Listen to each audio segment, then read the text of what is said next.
Prynhawn da, good afternoon. I'm Liz Miles, an Assistant Director at Estyn.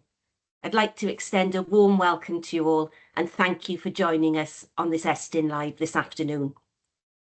I'm joined by three of my colleagues, Liz Barry, HMI, Amanda Hilton, HMI, and Richard Thomas, HMI, all of whom have expertise in English or Welsh language and literature.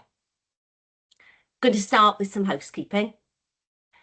Part of this webinar will be in Welsh, and we have English language translation available.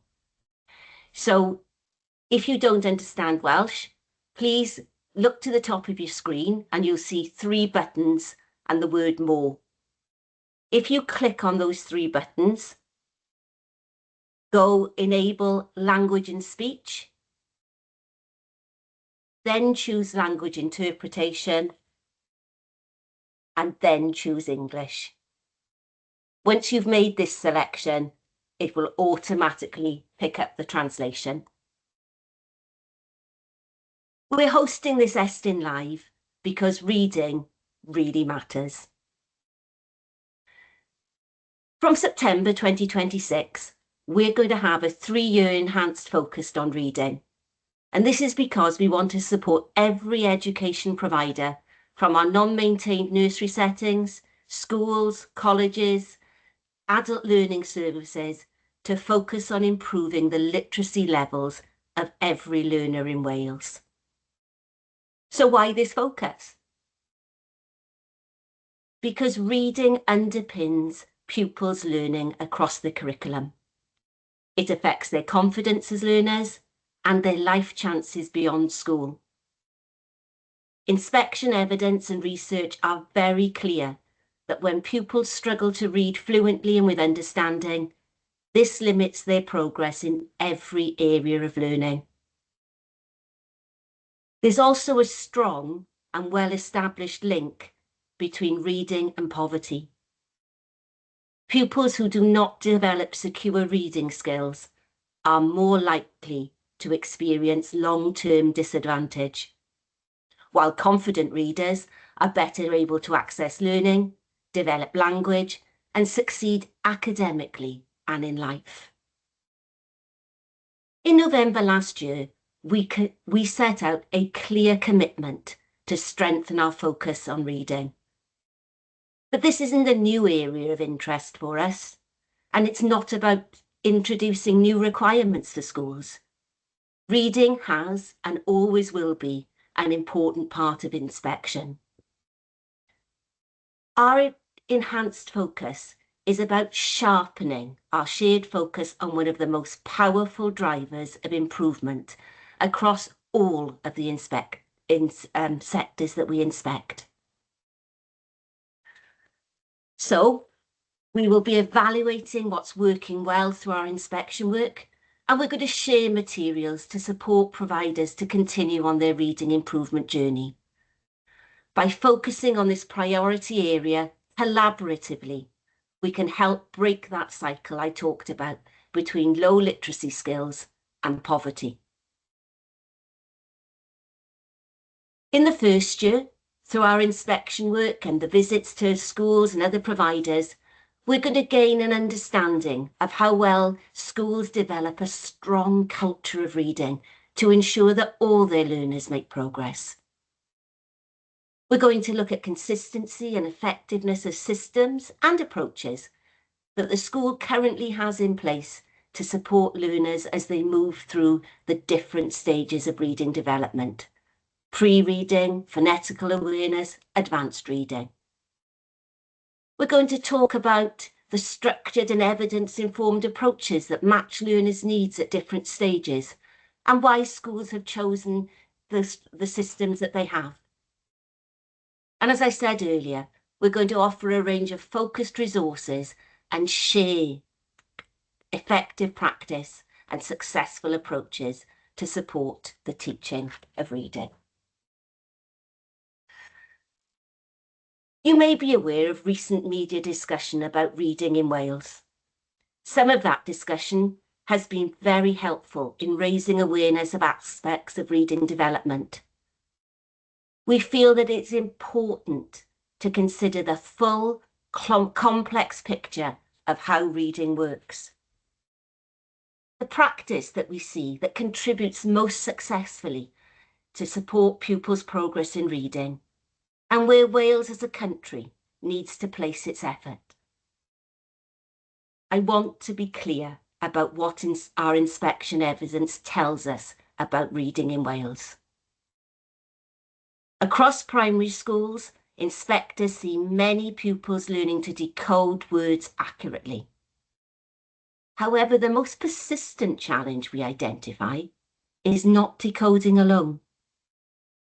The biggest challenge lies in pupils' understanding of what they read and in supporting them to make progress towards becoming independent, more advanced readers. Too many pupils struggle to read a wide range of texts critically, to make complex inferences, to evaluate and analyse what they read, or apply reading skills independently across all areas of the curriculum.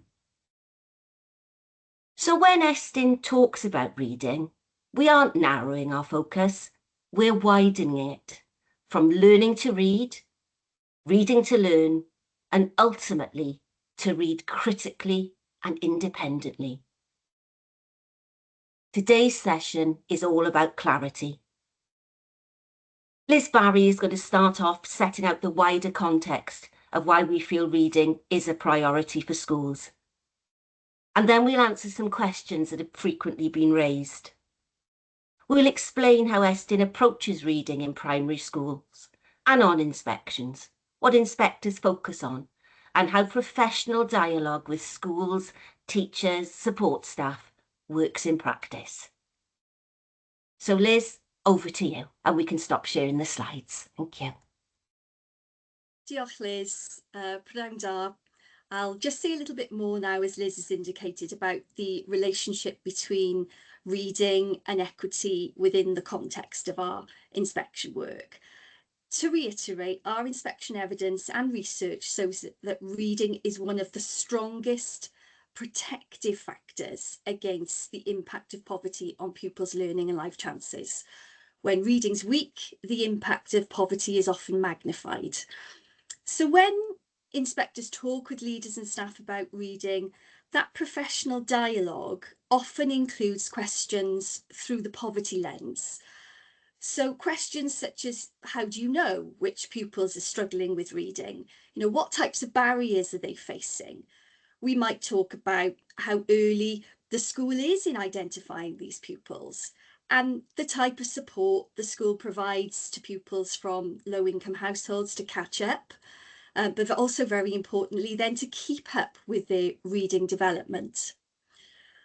We also explore on inspection how schools are ensuring that reading provision benefits all pupils, not just those who find reading easiest, and how they're working with parents and carers to support pupils' reading development. You know, do they have strategies or approaches for engaging with hard to reach families? So this focus on reading and equity is not an add-on. This isn't an inspection within an inspection. This is a golden thread that's running through all of our primary inspection work. So when Liz talked about too many pupils struggling to read a wide range of texts or applying reading skills independently across the curriculum, a key factor in this is vocabulary. And where pupils have limited vocabulary knowledge, reading comprehension is significantly affected, even when their decoding is secure. And this has a particular impact on pupils affected by poverty, who may have had fewer opportunities to develop rich language and that broad background knowledge to bring to texts.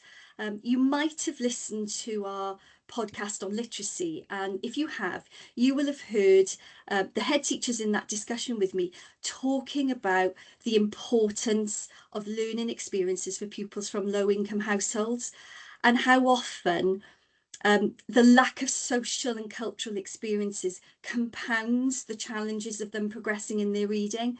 So I don't think we can reiterate that message enough. You know, pupils often struggle to understand what they read because they just don't have a sufficiently broad background knowledge, or life experiences to draw upon, and then that weak vocabulary knowledge, you know, sort of compounds those issues as well. So, you know, just to reinforce Liz's message, really, that improving reading is one of the most powerful ways that schools can address inequity, and that's why we look at it on inspection in this particular context. Thank you, Liz. One of the questions that we're frequently asked is, what are the key things inspectors focus on when they look at reading in a primary school?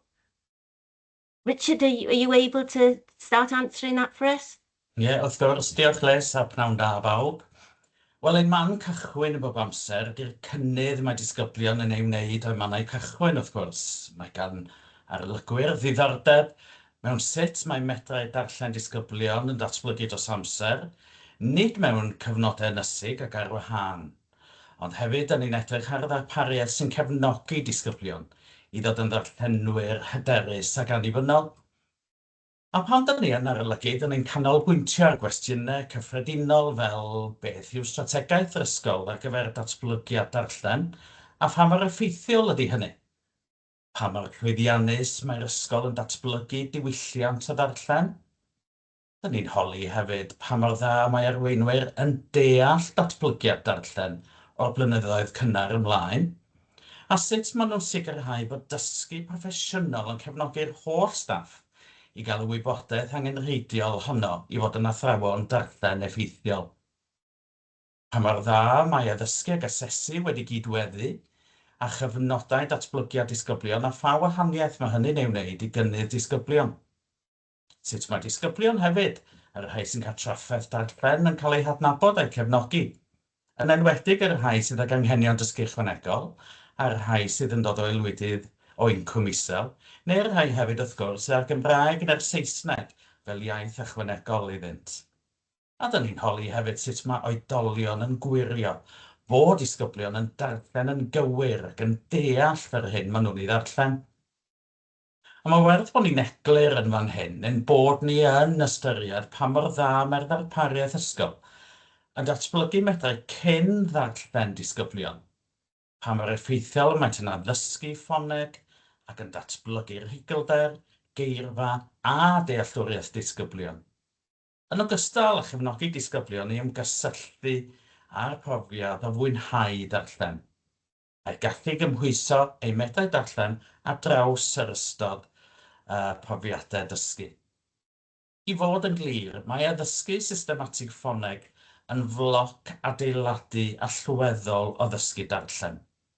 Ond nid yw hyn yr unig elfen bwysig yn datblygiad darllen ac nid ar draul dulliau eraill.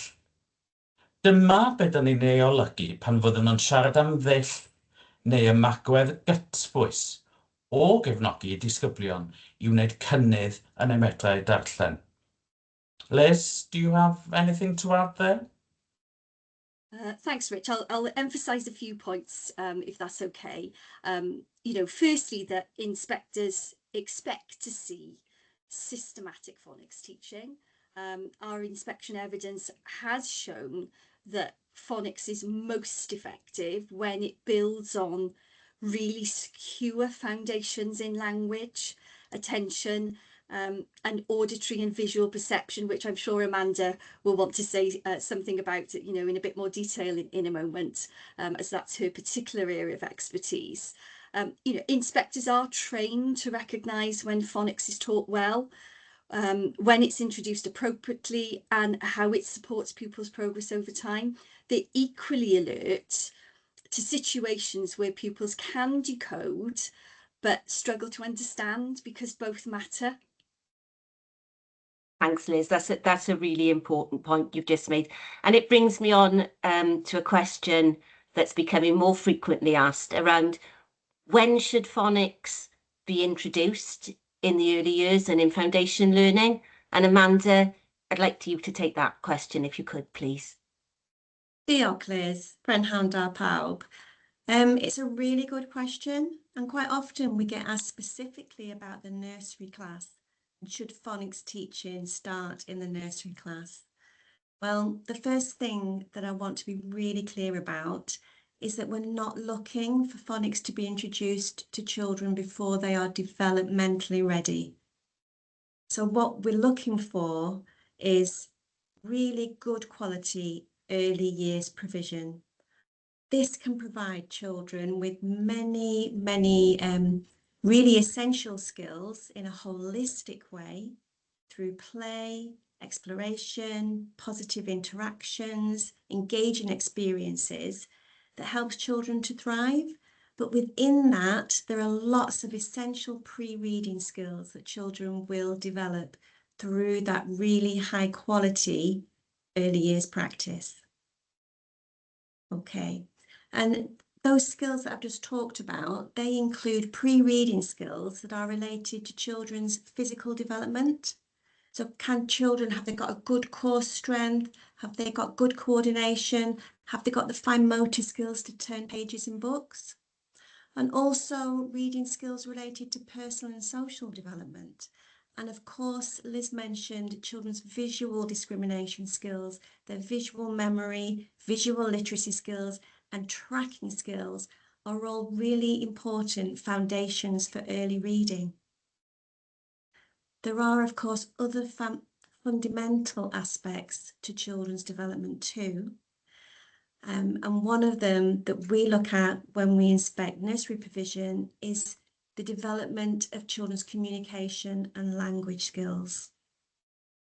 And we explore how well practitioners understand progression in children's communication language development, how effective are their interactions in supporting this, and what impact does that have on children's progress. We'll also look at how well they support children's attention and listening skills. Are they strong language role models for children? Do they engage children in meaningful conversations, get down to children's level, give them good eye contact, and model active listening? We also look at how well they support children's oral language and vocabulary. And Liz has already mentioned the importance of this, particularly in vocabulary, to support children's comprehension as they become readers. And closely linked to this, we look at the quality of support for phonological awareness. So this links really closely to the question. And at this stage, we're not routinely looking for practitioners to be supporting children with letter sound correspondence, or to use the technical terms, grapheme phoneme correspondence. We're not routinely looking for that. We're much more focused on pupils' sound discrimination skills. So opportunities for children to explore, experiment and play with sounds. And this may involve recognising environmental sounds. So when children in the outdoor area being alerted to sounds they can hear, for example, a helicopter going by or a bird singing, a tractor going by, perhaps in some rural communities, and being able to hear, recognise and identify those sounds. It may mean exploring sounds such as instrumental sounds through percussion instruments or just through their general play, and manipulating sounds, for example, in children's imaginative play. We all know how noisy some children love to be, and all of that exploration of noise, for example, transport noises or making animal sounds, all of that is really good for children's phonological development. Another aspect of phonological development that I want to mention, which is crucial, is an awareness of rhyme. And over recent years, certainly nursery rhymes have tended to fade away, but rhyme in itself is really important, and it's important that children do learn some simple rhymes. It's also important because it's a very strong predictor of how children will do later on with their reading. So inspectors, when they go into the nursery class, we will be thinking about questions such as, are children familiar with a range of rhymes? Can they recognise and manipulate rhymes? And there are two other important areas that I want to mention. One of them, Rich mentioned, and it's that culture of reading. And What is children's experience of books, stories, texts within the nursery? Do they get a lovely, rich experience? Have they got favourite stories? Have they got connections with some of the characters? Because even very young children can form strong connections to characters. So that's all really important too. And of course, again, already been mentioned by Liz, that partnership with parents. It's important all the way through, but I think particularly important in the early years. On inspection, we will look at how well practitioners support that partnership with parents and carers, because we know it's really powerful in supporting early reading development. And finally, I just want to say that, returning to the original question, there is a belief among some people that starting phonics in the nursery class is giving pupils a head start.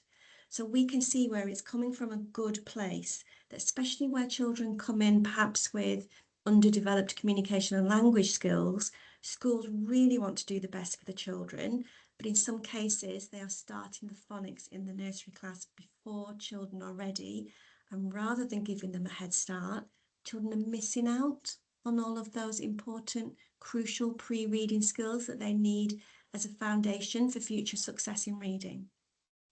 So progression into phonics should be based on children's readiness, and definitely not any pressure to do this too fast or too soon. So if we see phonics teaching in the nursery class, we will have conversations with staff about how they evaluate children's readiness, especially where pupils begin school with underdeveloped communication skills. So there we are. I hope that provides some clarity about what we look for in relation to reading when we inspect nursery provision, and where we stand with the introduction of phonics in the nursery class. Thank you, Amanda. That was very clear.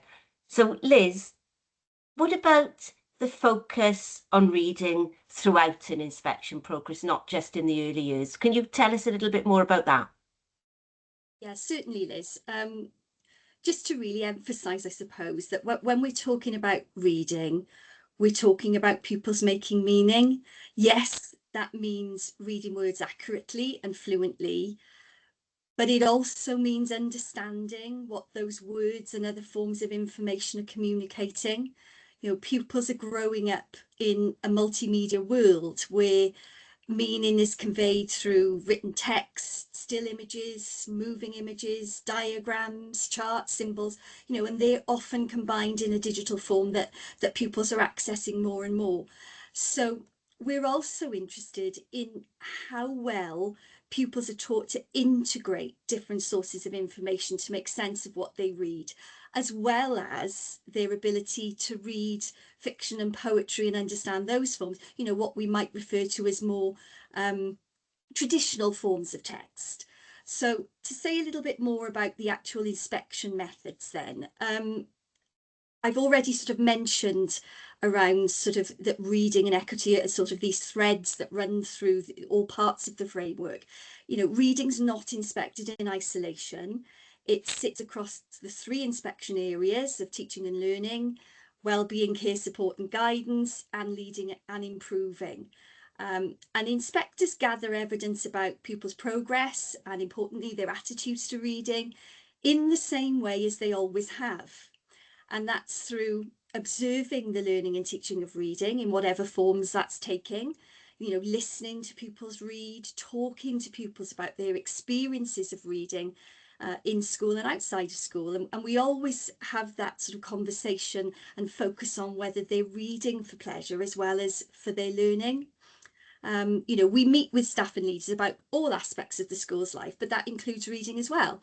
And we gather, as you know, colleagues on the call will be aware, you know, information through questionnaire responses that pupils, staff and parents and governors complete before the start of the inspection. You know, and they never predetermine evaluations. They're just one piece of evidence. They can also often prompt some questions, you know, for the start of the inspection process. And what we've done is we've added a small number of reading specific questions to those questionnaires. Now, they are designed to support our understanding, inspectors' understanding. They're not there to create extra work or any new expectations for schools. So I'll just give you a little flavour of sort of what these questions and prompts are focusing on. We're asking pupils, for example, to tell us to what extent they agree that in school they can read different types of books that they like, and we give them some examples to support them in that. Whether they read to find things out to help them in their learning, and whether they enjoy it when adults read stories or other books to the class. In terms of the parents, we're asking about whether their child enjoys reading, if school staff encourage reading at home, and whether the school shares useful advice for them about to help their children with reading. So we've always talked to parents and carers about a school's provision for reading and their involvement in their children's reading development when we meet with parents and carers at the beginning of the inspection, and we will continue to do that. So I think it's probably important to emphasise to everybody on the call that inspectors are not expecting schools to produce any additional documentation or to suddenly begin using a particular reading scheme or a resource. We don't have preferred teaching methods or materials. We ask professional questions about the impact that provision is having, based upon the decisions that schools make, and having professional conversations about why they've made those decisions in the best interests of their pupils. So I hope that just gives a bit of a picture, Liz. It does. Thank you, Liz. And I think it's important to say that the additional questions that have been added, we're piloting those in a few primary school inspections this term. We'll be working with the leaders of the school and hopefully some staff to say how well those questionnaires went, and to look at the ways that we inspect reading to help shape and inform the future work that starts for all primary schools in terms of inspection from September 2026. I'm going to take this opportunity, I think, to clarify our position on another aspect, which has caused questions for us and some public debate, which may have confused some parents, particularly around the topic of learning to decode, and the question that we're frequently asked: does Estyn support cueing or guessing instead of phonics? There's a really simple answer. No, we don't. We do not expect nor desire pupils to guess words from pictures. We do not or want them to bypass decoding as parting to learn to read. What we do want, though, is for our learners, our readers, to use multiple sources of information in reading, and that isn't the same as guessing. So, for example, in English, phonics alone is not always enough to be able to pronounce or understand a word accurately. So take the word spelt R-E-A-D. Phonics alone can't tell you whether it should be pronounced read or read. T-E-A-R, tia, te. To read those words accurately, the learner also has to draw on grammar and meaning, and that isn't guessing. It's necessary linguistic knowledge, and it's an essential part of skilled reading. And our inspectors are trained to recognise this balance and the progression. Liz, I can see you nodding. Do you want to come in here? Yeah, thanks, Liz. I think, similarly, when pupils are interpreting an illustration, a diagram, a chart, this isn't about replacing the decoding of words. They are using it to deepen these visuals to deepen their understanding of a text. And where we see that practice is strong in schools, pupils are taught explicitly to decode words accurately using their phonemic understanding. But they're also taught to check whether what they've read makes sense, and to confirm the meaning, drawing on, as you said, the grammar of that sentence, the context of their reading, and their background knowledge to make sense of it. That's what skilled readers do. It's not guessing. And our inspection evidence shows that structured discussion of images and visual information that often strengthens pupils' comprehension, their vocabulary, and particularly their understanding of more complex texts for those pupils affected by poverty. As we've already emphasised, pupils are growing up in a multimedia world and they need to navigate multimedia text. So this notion of visual literacy is becoming increasingly important as a dimension of reading. And schools that have effective provision for reading, they recognise that and they plan for it. In the social media and generative AI age, being able to analyse, question and challenge online texts, that's becoming an increasing need.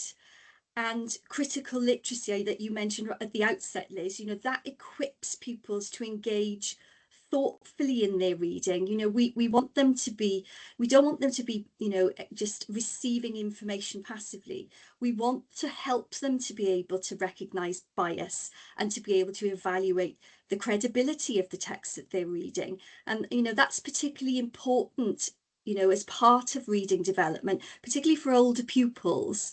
And in the schools who do consider reading in its broadest sense and all these different aspects of it, they're thinking about how they do develop these skills in their learners as part of that whole school reading strategy. Thanks, Liz.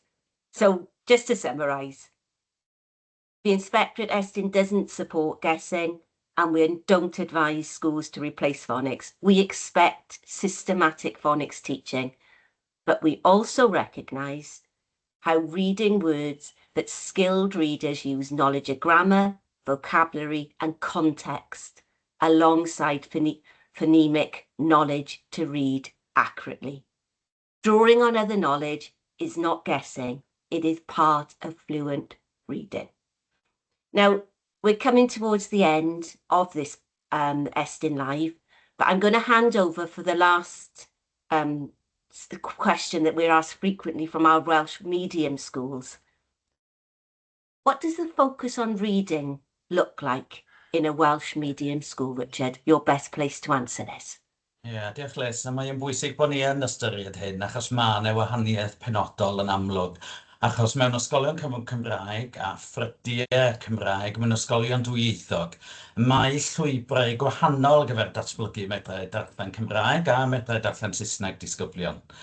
Hynny yw, mae arlygwyr yn deall ac yn gwerthfawrogi hyn ac yn cydnabod bod disgyblion yn gwneud cynnydd ar wahanol gyfnodau wrth iddynt ddatblygu medrai darllen yn y ddwy iaith.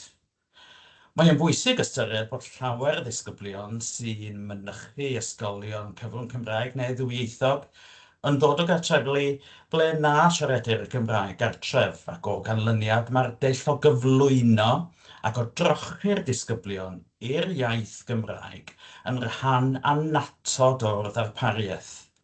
Gyda'r flaenoriaeth yn y lle cyntaf yn cael ei gosod ar ddatblygu meddai gwrando a siarad disgyblion ieuangaf neu'r disgyblion hynny sy'n cael eu cydnabod fel hwyr ddyfodiad i'r iaith, wrth iddynt mynychu y ddarpariaeth Gymraeg am y tro cyntaf.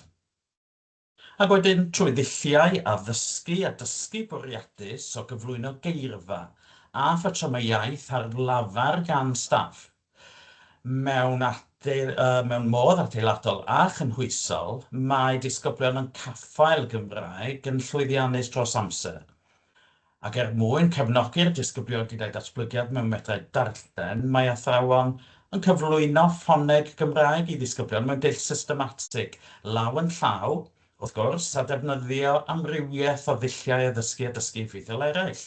Enghraifft, maen nhw'n canu hwian gerddi ar eu gymed iddyn nhw, neu yn darllen storïau cyfarwydd iddyn nhw, neu yn gosod tasgau penodol mewn ardaloedd iddyn nhw, ddarllen labeli a gwahanol gyfarwyddiadau yn y gofod allanol enghraifft. A trwy brofiadau cyfannol fel hyn, mae athrawon yn darparu gweithgareddau a chyfleoedd perthnasol ble mae disgyblion yn defnyddio eu medrau llafar a'i hymwybyddiaeth o ffoneg y Gymraeg mwyn adeiladu dealltwriaeth o eirfa a phatrymau iaith mewn gweithgareddau darllen hefyd. A mae'r profiadau hyn yn amlwg o fewn diwylliant darllen ysgogol y ddarpariaeth. Mae hyn yn rhoi hyder i disgyblion i ddefnyddio a chymhwyso eu medrau darllen yn unol â'i hoed ac am ddatblygu wrth gwrs. Mae staff yn darparu testunau Cymraeg amrywiol sy'n enyn a chynnal eu diddordeb ac hefyd sy'n diwallu ag anghenion y disgyblion er mwyn eu cefnogi i wneud cynnydd yn eu medrau darllen. Ac wedyn wrth i ddisgyblion symud drwy'r ddarpariaeth cyfrwng Cymraeg, ac wrth i'w medrau darllen aeddfedu, mae athrawon wedyn yn cyflwyno ffoneg Saesneg i ddisgyblion trwy ddulliau ddysgu dysgu effeithiol, mwyn y cefnogi i wneud cynnydd yn y medrau llythrennedd yn y Gymraeg a'r Saesneg. Ac yn gan fod y disgyblion yn meddu ar fedrau darllen mewn un iaith, sef y Gymraeg yn amlwg yn y cyd-destun hwn, mae hyn yn eu cefnogi wedyn i ddatblygu medrau darllen yn Saesneg hefyd, ynghyd ac mewn ieithoedd eraill, enghraifft eu uwch fedrau darllen. O ganlyniad ac yn fuan iawn, mae disgyblion yn defnyddio yr un strategaethau darllen yn y Gymraeg a'r Saesneg, sydd dros amser yn eu cefnogi i wneud cynnydd yn eu medrau darllen y gyffredinol, fel wrth iddynt gymhwyso eu medrau i ddadansoddi gwybodaeth mewn gweithgareddau ar draws y meysydd dysgu.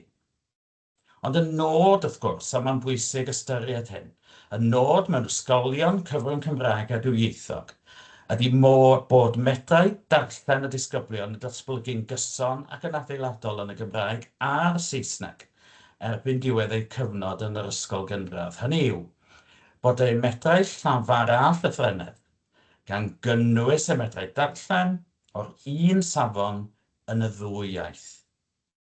I'll hand over now back to you, Liz. Thank you, Richard. So, just to close, I think it's important to return to 3 simple messages. Reading has always mattered on inspection. Inspectors understand how reading develops, and our focus is on impact, equity, and improvement. I want to thank the 3 contributors for all your contributions to this Estyn Live, and I want to thank everyone who's joined us and to say thank you not only for sharing your time, but for the work that you do to continue to support and develop reading across our schools in Wales. If you haven't done so already, there's a dedicated reading section on Estyn's website where you can access podcasts on literacy, as well as our latest thematic reports.